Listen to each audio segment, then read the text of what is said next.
He yelled at her in front of everyone, without realizing that he was cursing the company's own owner.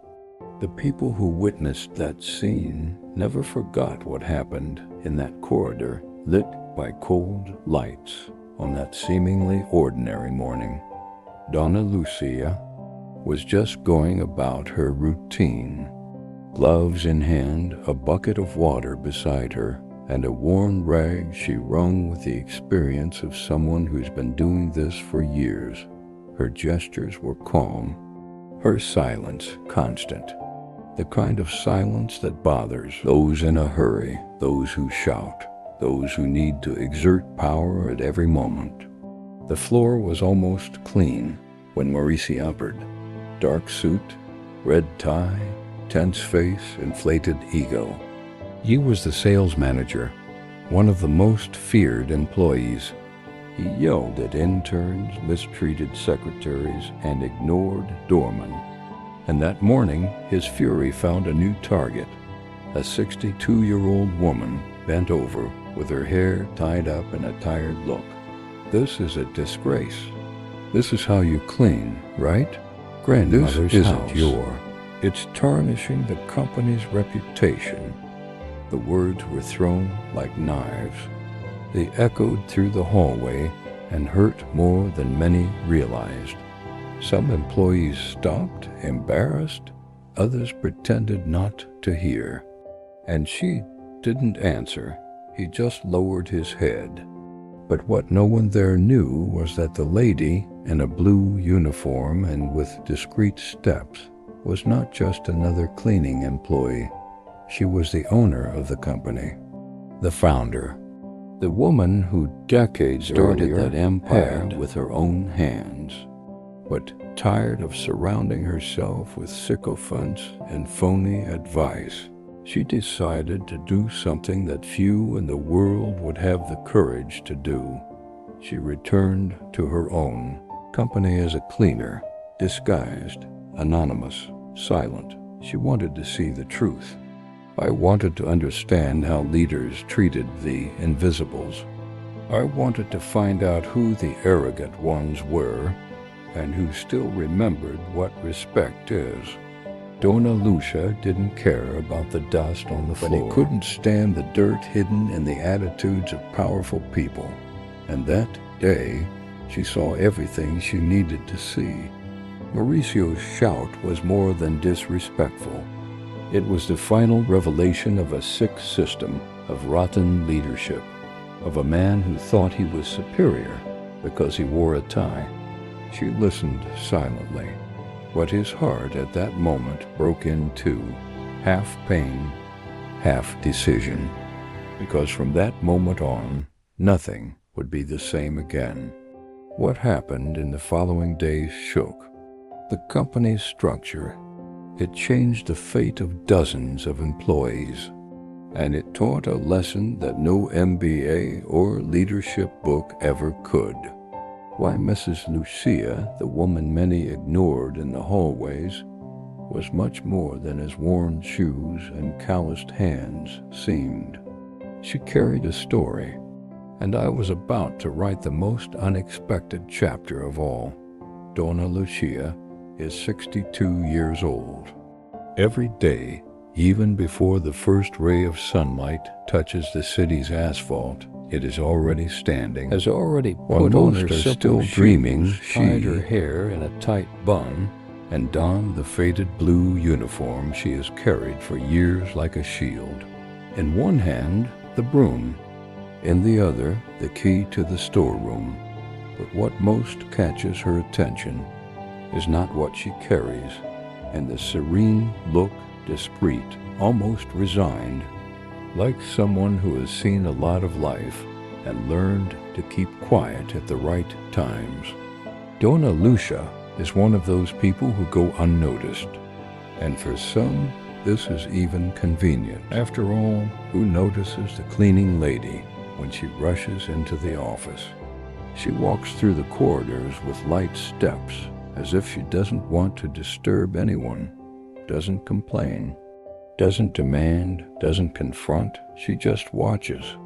And that was precisely what few understood. She wasn't just cleaning the floor. She was observing everything. There, in that imposing company with its glass-enclosed rooms, modern furniture, and excellent corporate atmosphere, no one knew much about Lucia. Some thought she was just another lady trying to survive on the little she earns. Others didn't even know his name. But if someone had paid attention for more than 5 seconds, they would have noticed something different.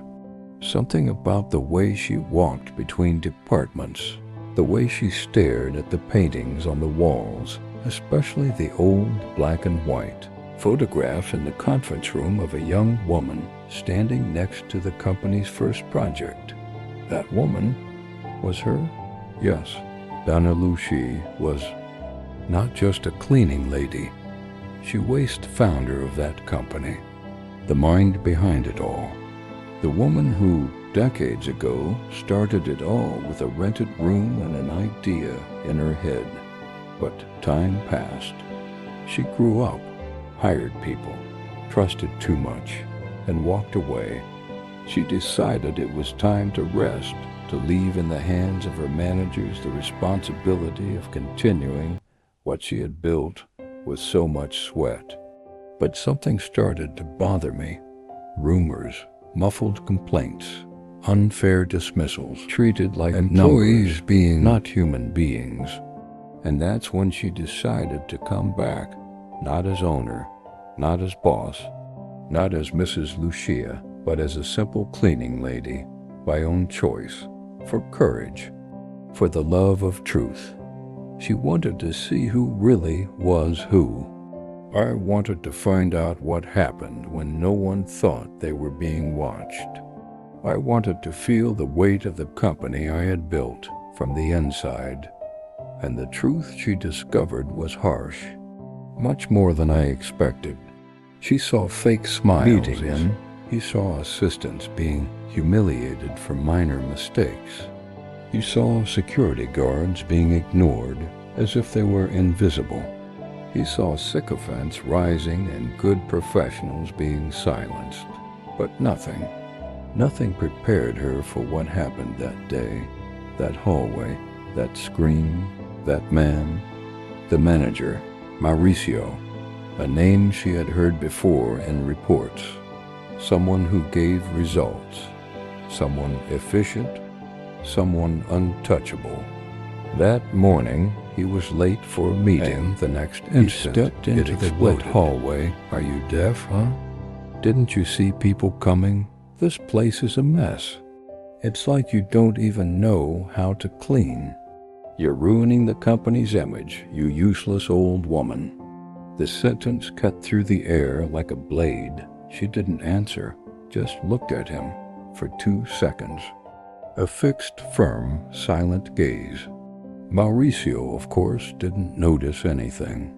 Not even the HR director who came by shortly after had the courage to intervene.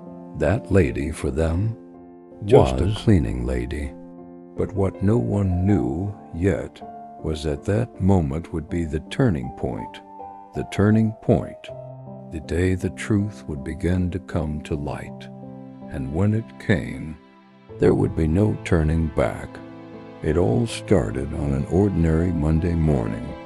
The kind of morning when everything seems to work on automatic.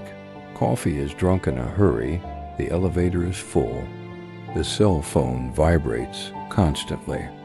The company awakens like a big machine, each employee a cog.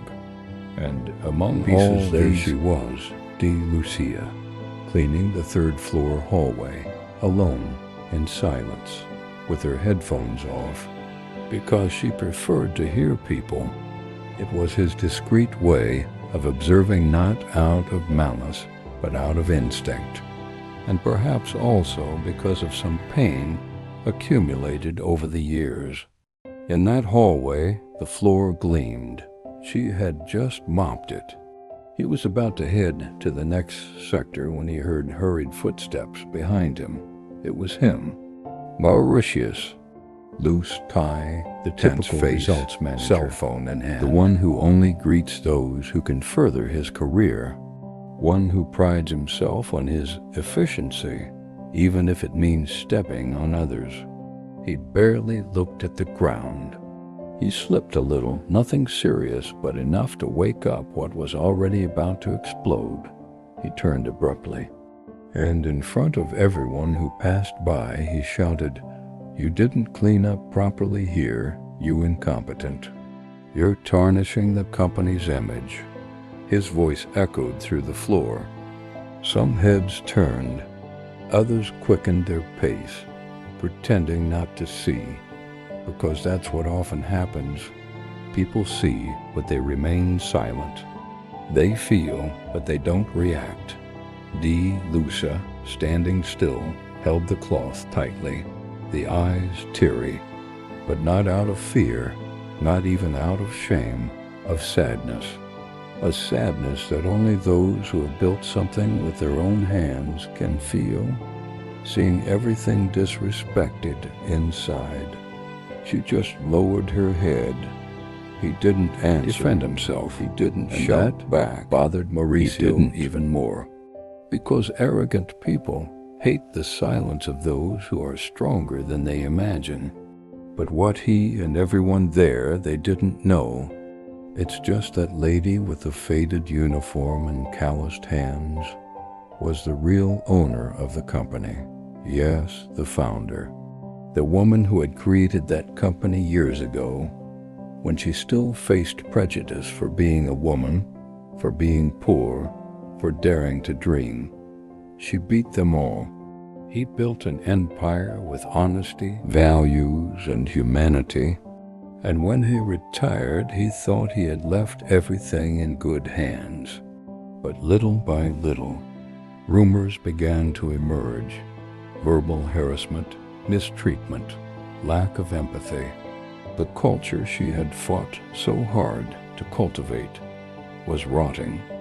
Therefore, Lucia decided to return, disguised. No spotlights, no special badge. She didn't want compliments. I wanted the truth. She knew that to see how employees were treated, she needed to get my hands to experience dirty, what it was like with power, to be one of them with dignity. I needed to listen not to the meetings, but to the hallways. Not the speeches, but the looks. And that day, she saw what she needed. Mauricio's shout was not just an insult. It was a sign, a warning, a confirmation that she was right to come back. Because arrogance, when it feels unpunished, reveals itself in small moments. And there, in that minute, he showed exactly who he was. The problem is that he didn't know Hal was in front of him. Perhaps he had lowered his eyes.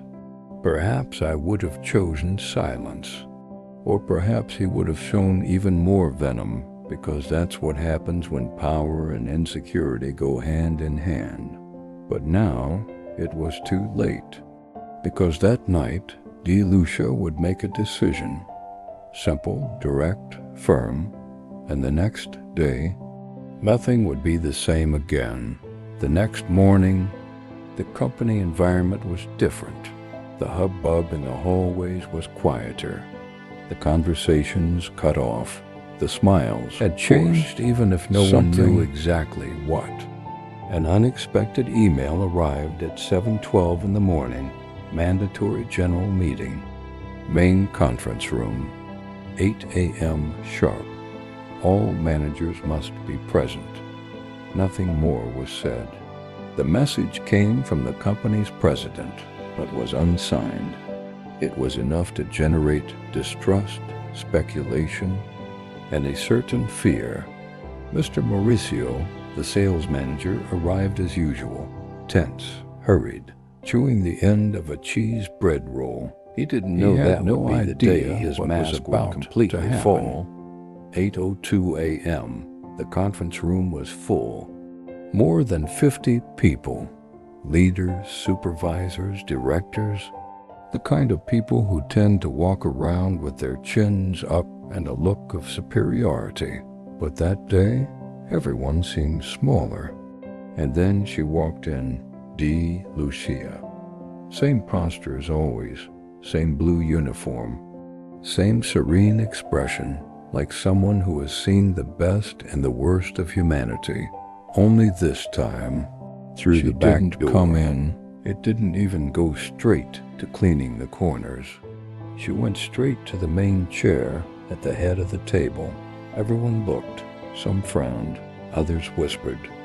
And then Mauricio entered, with the leather briefcase under his arm, still reading his cell phone without looking up. When he finally realized that everyone was staring at the central table, he turned around and she, sitting, calm down, silent, impressive. What is that woman doing there? He blurted out loudly without thinking. The tone was more mocking than doubtful. Arrogance still dominated every word. It was at that moment the tone of the director got up. A gray-haired man with a slow but firm speech. He looked at Mauricio and said, "This woman is the founder of this company, Mrs. Lucia Rodriguez. And she heard everything you said yesterday." Silence. A silence that seemed to freeze the air. Mauricio was paralyzed. His expression changed from arrogance to panic. Second, a matter of the blood seemed to drain from his face. He tried to smile, stumbled over his own words.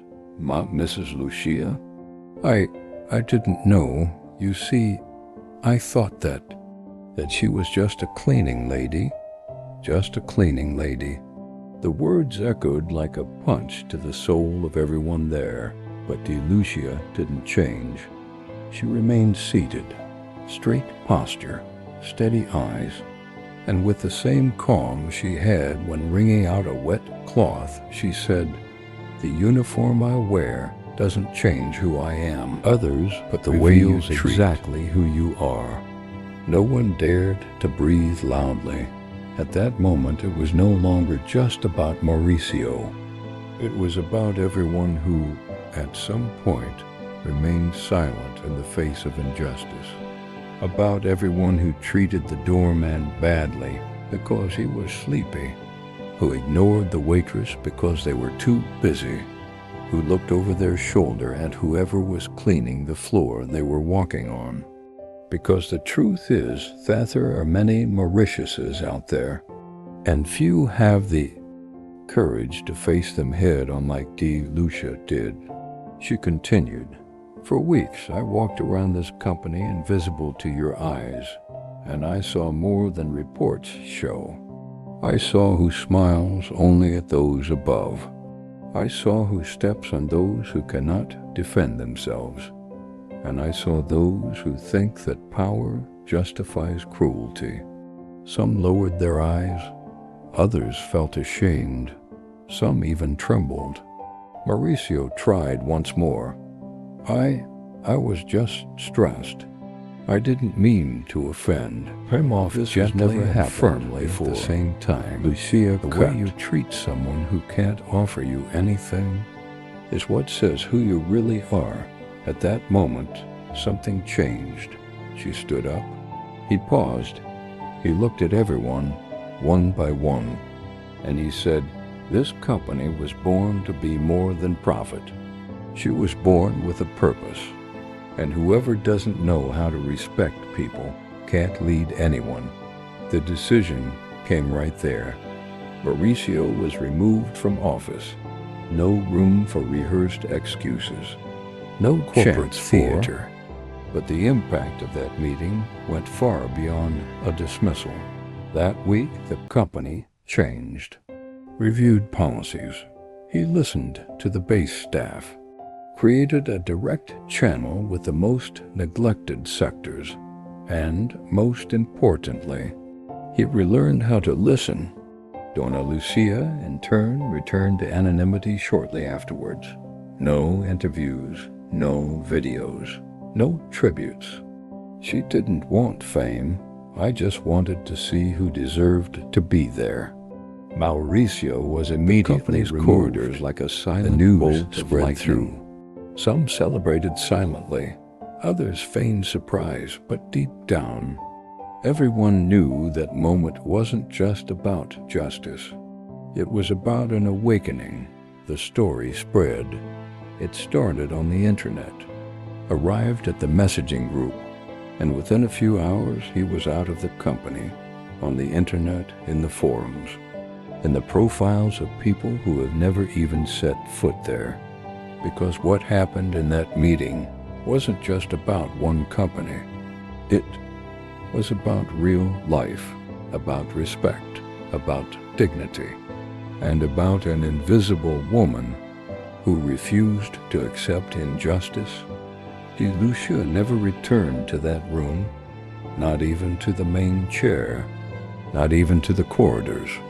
She chose anonymity, not out of shame, but out of greatness.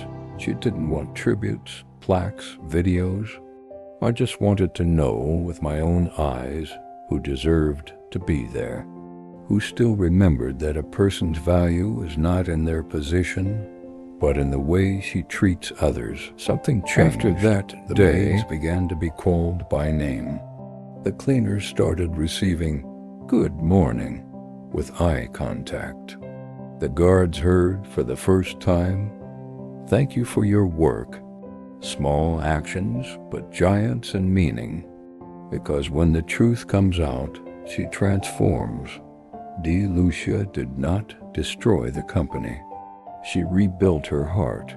And the most impressive thing, she did this without raising her voice, without humiliating anyone, without taking revenge. She taught the firm silence of someone who knows exactly who they are and doesn't need to prove anything to anyone. And maybe, perhaps this is the greatest lesson of all. Never underestimate someone by their appearance. You never know who is standing in front of you. We live in a fast-paced, shallow world where we judge people by their clothes, accents, positions, and appearance. But Lucia's story comes as an urgent reminder. Respect. Always, because behind a uniform there could be someone who has lived more than you ever dreamed. Someone who chose to remain silent, not out of weakness, but out of wisdom.